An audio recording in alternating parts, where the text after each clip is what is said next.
প্রথম কথা হচ্ছে আমাদের যে আইন শৃঙ্খলা রক্ষাকারী বাহিনী রিপোর্ট যেটা দাখিল করেছেন 1 নম্বর মামলায় যে একমাত্র আসামি শেখ হাসিনা, তার ব্যাপারে রিপোর্ট এসেছে তিনি দেশের বাইরে পালিয়ে আছেন, ভারতে অবস্থান করছেন। সেজন্য আমাদের পক্ষ থেকে আমরা ফরমাল রিকোয়েস্ট পাঠিয়েছি ইন্টারপোলের কাছে রেড নোটিশের মাধ্যমে যে তাকে পেলে যেন গ্রেপ্তার করা হয়।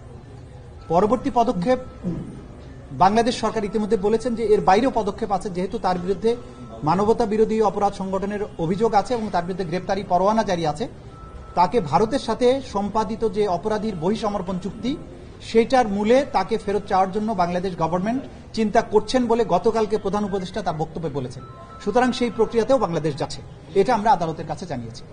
আপনার দ্বিতীয় প্রশ্ন ছিল যে যারা এখানে আজকে উপস্থিত হয়েছেন যে 13 জন, তাদের বিরুদ্ধে সুপিরিয়র রেসপন্সিবিলিটি ছাড়া কোনো অভিযোগ আছে কিনা? হ্যাঁ, মোটা দাগে তারা প্রত্যেকেই সুপিরিয়র কমান্ড রেসপন্সিবিলিটির দায়ে অভিযুক্ত, কারণ তারা নির্দেশ দিয়েছেন, পরিকল্পনার সাথে সম্পৃক্ত ছিলেন, সরাসরিও জড়িত ছিলেন, কমপ্লিসিট করেছেন। স্বরাষ্ট্র সচিব, স্বরাষ্ট্রমন্ত্রী তারা সরাসরি সম্পৃক্ত ছিলেন নির্দেশনা দেয়াতে। এবং আন্তর্জাতিক আইনে আপনারা জানেন যে অপরাধ সংগঠনের প্ররোচনা দেয়া, প্ল্যানিং এর সাথে থাকা, অপরাধ প্রিভেন্ট করতে শক্তি থাকা সত্ত্বেও প্রিভেন্ট না করা, যারা পারপিট্রেট করেছে তাদেরকে শাস্তি দেওয়ার ক্ষমতা থাকা সত্ত্বেও শাস্তি না দেয়া, প্রিভেন্ট করার চেষ্টা না করা, এই সবগুলোই আন্তর্জাতিক অপরাধ ট্রাইব্যুনাল আইন 1973-এর অধীনে আইনে অপরাধ। এই অপরাধের দায় এই প্রত্যেক আসামির উপরে আছে, সেটা আমরা আদালতকে জানিয়েছি। ডিজিটাল সিকিউরিটি অ্যাক্টের মাধ্যমে মানুষের বাক স্বাধীনতা, অন্যায় এবং নিপীড়নের বিরুদ্ধে যে ভয়েস জনগণের, সেটাকে রুদ্ধ করা হয়েছে। এইভাবে একের পর এক গণতান্ত্রিক প্রতিষ্ঠানগুলো ধ্বংস করেছে, নির্বাচন ব্যবস্থাকে ধ্বংস করেছে, শুধুমাত্র একজন ব্যক্তি বা তার পরিবারকে ক্ষমতায় রাখার উদ্দেশ্যে। এটা একটা রাষ্ট্রের যে চেতনা, সেইটার বিরুদ্ধে তারা অবস্থান নিয়েছিলেন এবং সেটা করতে গিয়ে আজকে প্রধান আসামি ছিলেন শেখ হাসিনা। শুধুমাত্র তাকে রক্ষা করা এবং তাকে ক্ষমতা রাখার জন্য এই অপরাধগুলো সংগঠিত হয়েছে এবং এই সমস্ত অপরাধের সবচাইতে বড় দায় হচ্ছে শেখ হাসিনা। এবং তার লেবুর সুঘ্রাণ আরো বেশি, ত্বকের যত্ন আরো বেশি, চলে আরো বেশি। আপনার পকেটে কি বিদেশি না বাংলাদেশি? তার নির্দেশে তাকে ক্ষমতায় রাখার উদ্দেশ্য বাস্তবায়নের জন্য আজকে বাকি যে 13 জনকে উপস্থিত করা হয়েছিল, তারা ক্যাবিনেটের সদস্য হিসাবে সরকার দলের বিভিন্ন দায়িত্বশীল পদে অধিষ্ঠিত থেকে, কেউ সরকারের আমলাতন্ত্রের মধ্যে যেমন স্বরাষ্ট্র সচিব ছিলেন, তারা এমপি ছিলেন, 14 দলীয় জোটের নেতা ছিলেন, রাজনৈতিক সহকর্মী ছিলেন।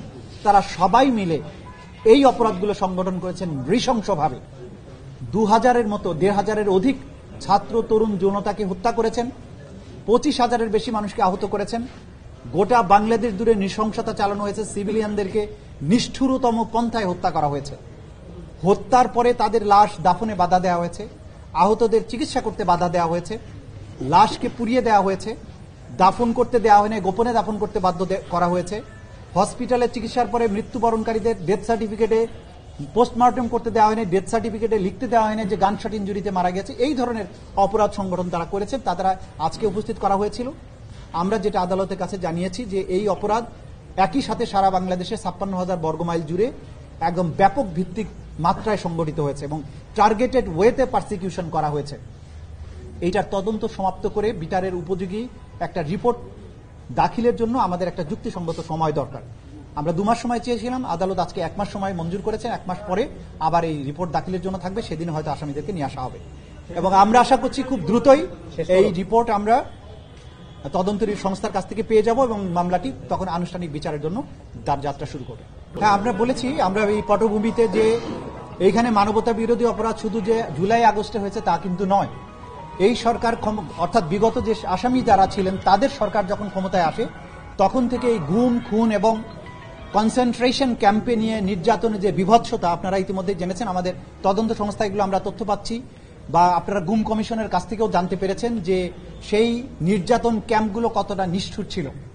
সেই নিষ্ঠুর ক্যাম্পগুলোতে যে পদ্ধতিতে নির্যাতন করা হয়েছে সেটা দ্বিতীয় বিশ্বযুদ্ধকালীন সময়ে হিটলারের নাৎসি বাহিনীর যে কনসেন্ট্রেশন ক্যাম্পগুলো ছিল সেই ধরনের নিষ্ঠুরতার সাথে তুলনীয়, একই প্যাটার্নের।